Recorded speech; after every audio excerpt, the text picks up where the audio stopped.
The High Court Patan has rejected the writ appeal to free Balkrishna Khan and Top Bahadur Raemaji, two of the highest profile leaders spending time in judicial custody for their roles in the fake Bhutanese refugee scam. The Patan High Court has also upheld the district court verdict regarding the detention of Tek Narayan Pandey, Indrajit Rai, among others. There has been some relief for refugee leaders Teknath Rijal and Sandeep Raemaji, both of whom have been released on bail. Good evening, I'm Abhyuday Shrestha and these are the headlines of the hour. The Patan High Court rejects writ appeal to free Balkrishna Khan and Top Bahadur Raemaji in the fake Bhutanese refugee scam. Refugee leader Teknath Rijal freed on bail. Nepal's aviation sector remains in EU's blacklist for the past 10 years. Civil Aviation Authority of Nepal tries to dodge complaint, making Nepal Airlines a scapegoat. Dozens of Palestinians killed as hostilities resume following the 7-day pause in fighting. The U.S. appeals for the safety of Palestinians in the Gaza Strip. And Madhya Province lift the KPO League T20 Championship as they stun Tribhuvan Army Club in the final. Hari Shankar Shah adjudged the player of the final. The High Court Patan has rejected a writ appeal that sought the release of Nepali Congress leader and former Home Minister Balkrishna Khan and CPN-UML leader and former Deputy Prime Minister Top Bahadur Raemaji. The Kathmandu District Court on 16th of June earlier this year had sent the 20 alleged individuals in the fake Bhutanese refugee case to judicial custody for further investigation. All the 20 alleged culprits had moved the Patan High Court seeking to revoke the district court verdict. Hearing on the writ, the joint bench of Justice Duo Prakash Kharel and Janak Pandey announced the verdict earlier this afternoon, upholding the Kathmandu District Court verdict to keep former Deputy Prime Minister Raemaji, Secretary Tek Narayan Pandey, Indrajit Rai, the security advisor of former Deputy Prime Minister Ram Bahadur Thapa, prime accused Keshav Dulal, Sagar Rai and Sanu Bhandari in detention. Likewise, Sanjay Sharma, Govinda Chaudhary and Ang Tewa Sherpa will also remain in detention while the investigation into their case continues. Meanwhile, refugee leader Teknath Rijal and Raemaji Jr. Sandeep have been freed on bail. The opinion of the two judges had clashed in the case of former Home Minister Balkrishna Khan. Justice Janak Pandey had opined that Khan should be released on a bail amount of 3 million rupees. On the other hand, Justice Prakash Kharel said that Khan cannot be released in the present scenario where all evidences were staked against him.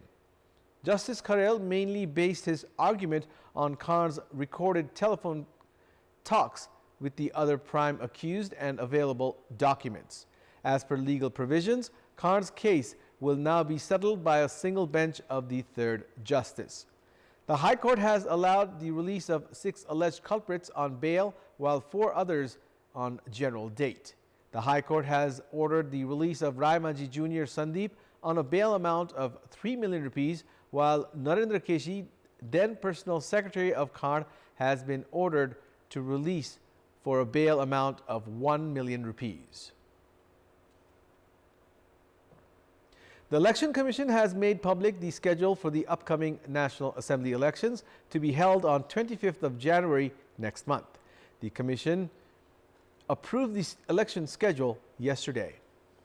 According to the schedule, notice for the political parties willing to participate in the election will be published on 8th of December, while the parties can register from 10th to 15th of December. Likewise, the election symbol will be provided to the parties on 17th of December and the list of approved parties will be sent on 20th of December to be published on the Nepal Gazette.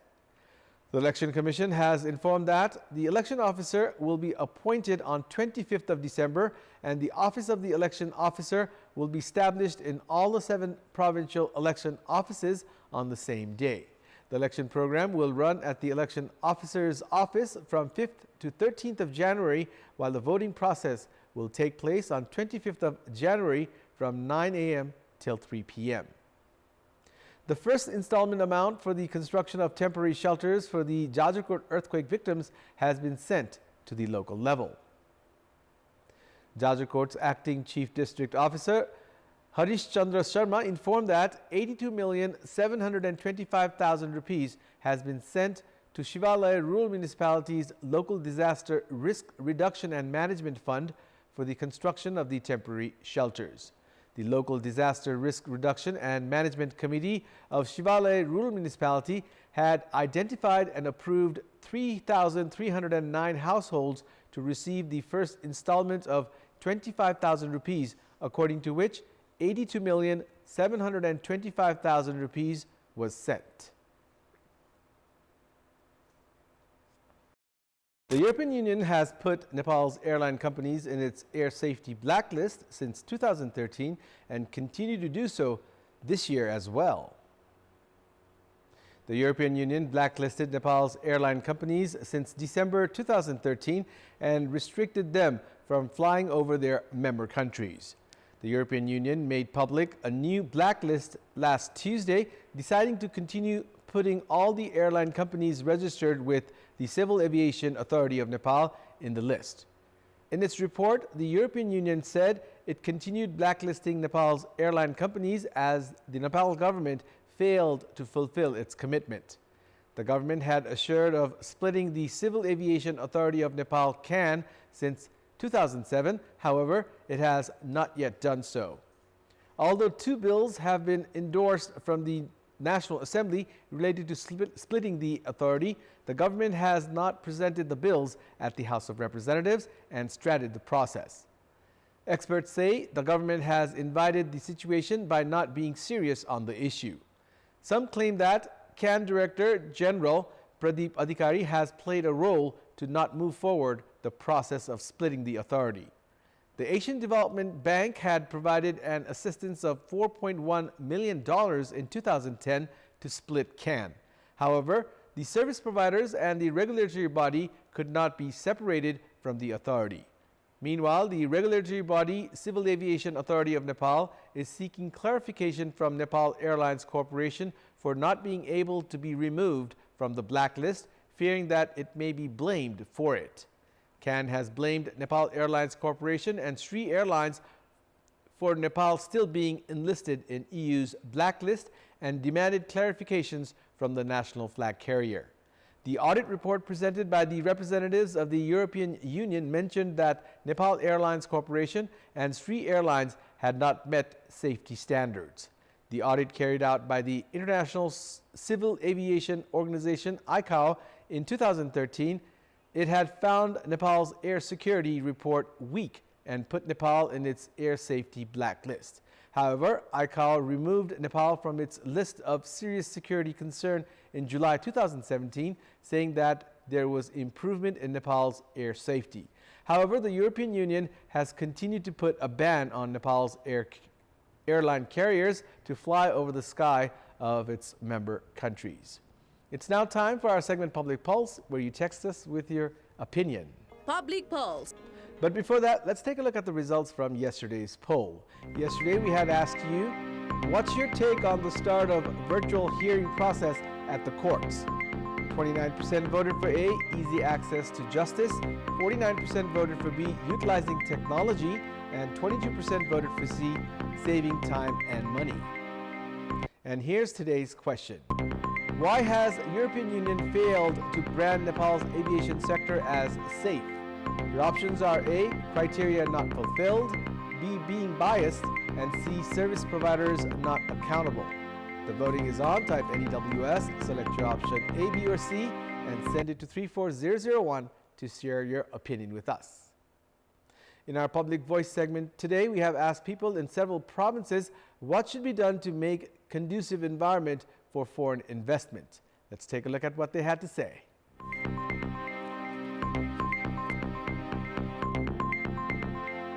राजनीतिक वातावरण राम्रो हुनुपर्छ, पूर्ण सुरक्षा दिनुपर्ने हुन्छ र करलाई कम गर्नुपर्ने हुन्छ। वैदेशिक लगानीकर्ताहरूको जुन लगानी छ त्यसको सुरक्षा हुनुपर्दछ। रेभिन्यूको जुन सरकारको मोडल छ, राजस्व सङ्कलनको जुन नीति छ त्यसमा पनि कहीँ न कहीँ परिमार्जन गर्नुपर्छ। लगानी गर्नुपर्ने क्षेत्रको चाहिँ प्रचार गर्नु पर्यो। लगानी मैत्री वातावरण सिर्जना गर्न आवश्यक छ। अन्तर्राष्ट्रिय मुलुकहरूसँग चाहिँ विशेष गरेर नेपालले कूटनीतिक सम्बन्धलाई चाहिँ स्थापित गर्न सक्नुपर्छ। विदेशीहरूले चाहिँ लगानी गर्न योग्य आयोजनाहरू ल्याउनु पर्यो। मार्केटहरू छ भन्ने किसिमको चाहिँ हुन सक्नुपर्छ, विश्वासको वातावरण दिलाउन सक्नुपर्छ सरकारले। शान्ति, सुरक्षा र लगानीको वातावरणमा सहयोग गर्नुपर्छ। राजनीतिक त्यो अस्थिरतालाई चाहिँ हामीले चाहिँ शान्ति सुरक्षा कायम गर्नुपर्छ। आफू इमानदार भयो भने विदेशी लगानीहरू विदेशी स्रोतहरू पछिबाट आउँदै जान्छ। हामीहरूले उहाँलाई विश्वास दिलाउन सक्नु पर्यो। राजनीतिकरण नभइदियो भने विदेशी लगानी आकर्षण हुन्छ। कानुनी व्यवस्था राम्रो हुनु पर्यो, नेताहरूको आचार संहिता एकदम सुर्दिनु पर्यो।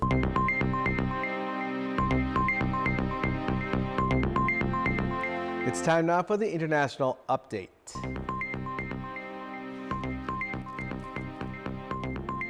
Dozens of Palestinians have been killed in the Gaza Strip as fighting has resumed after the 7-day temporary ceasefire between Israel and Hamas expired yesterday. Both the sides have blamed each other for the violence restarting after a week in which more than 100 hostages were released by Hamas in exchange for 240 Palestinian prisoners in Israeli jails.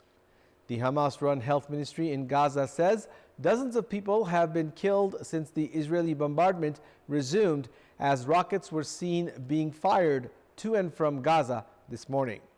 The Israeli military has dropped leaflets warning residents of Khan Yunis, a southern city, to flee further south for their safety. Earlier, the U.S. warned Israel that the massive loss of civilian life seen in northern Gaza should not be repeated in the south. Hamas attacks on Israel on 7th of October killed 1,200 people, with around 240 others taken hostage. Since then, Gaza's Hamas-run health ministry says more than 14,800 people have been killed in Israel's retaliatory campaign, including around 6,000 children.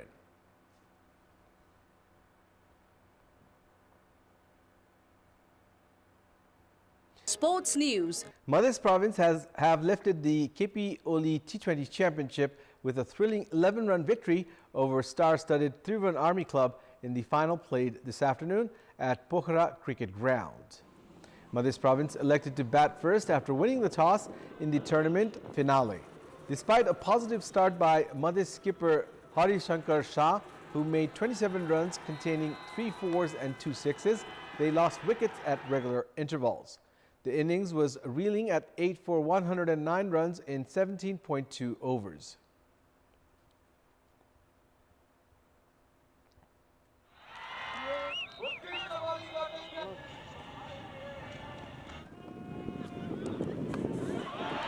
At this juncture, all-rounder Bishal Patel played a match-winning knock, scoring some useful runs in the last 3 overs. Patel eventually finished unbeaten on 49 runs off 32 balls. He struck 3 fours and 3 sixes as Madhya province posted 135 runs for the loss of 8 wickets. Vivek Yadav and Shahab Alam were the most successful bowlers for Tribhuvan Army with 3 wickets each.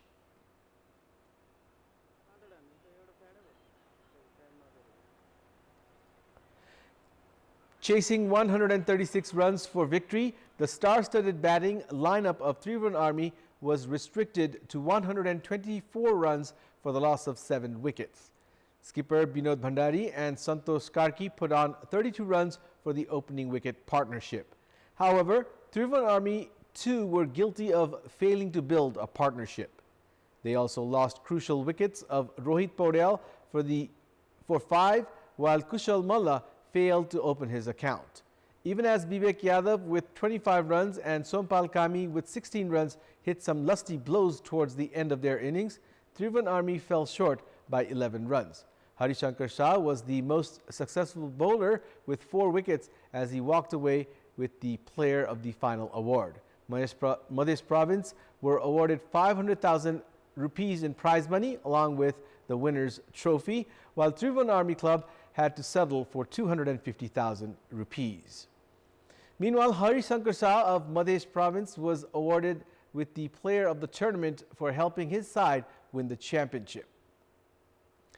Hari had played a crucial role in the championship finale today as he picked up 3 wickets in a single over to derail the run chase of Tribhuvan Army. Hari had snared the crucial wickets of Binod Bhandari, Basir Ahmad and Kushal Malla in the 11th over. Earlier, opening the batting, Hari had also scored 27 runs. Hari has also represented the national team in the past. Likewise, Sandeep Lamichhane was awarded the best bowler of the tournament, while Reet Gautam was awarded the best batter. Hari bagged 35,000 rupees, while Sandeep and Reet Gautam were given away 20,000 rupees each. Chitwan FC registered their first win of the ongoing Nepal Super League as they edged past Birganj 2-1 in today's match at the capital's Dasrat Stadium. In an exciting match at the Dasrat Stadium, both the teams created a number of moves. The deadlock was broken in the 29th minute when Bimal Ghartimagar found the net to give Chitwan the all-important lead. Bimal had gone to Australia a few months ago, while Chitwan have contracted him as their iconic player. Birganj tried to come back into the match, however, an equalizer eluded them. The second half proved much more enterprising as Birganj found the equalizer in the 55th minute. Ikens Bafaur connected a header off William Opek to bring the match into level terms. However, Chitwan found the decisive goal in the 67th minute when Torik Jebiran found the net. Chitwan have collected 4 points from 2 matches, while Birganj are yet to open their account, having lost both of their opening matches. 2 more matches are slated in the NSL tomorrow. Chapa take on Pokhara in the first match, followed by Dhangari versus Lalitpur match in the second.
Team Nepal are going to play the first series of the ICC World Cup League 2 at home. According to the Cricket Association of Nepal, Nepal will welcome the Netherlands and Namibia in the home series. In the series that kicks off from 17th of February in just over 2 months' time, all the 3 teams, Nepal, Netherlands and Namibia, will play 2 matches each against each other. Projected as the World Cup 2027 roadmap, the League 2 has UAE, Oman, Nepal, Scotland, Namibia, America and Canada. Nepal had finished the 2019 to 2023 League 2 cycle on the 3rd position to qualify for the Global World Cup qualifiers in Zimbabwe. The fresh edition of League 2 will run up to 2027 as the participating 8 teams will feature in-home and away tri-series. That's all for the moment. Thank you for watching. Good night.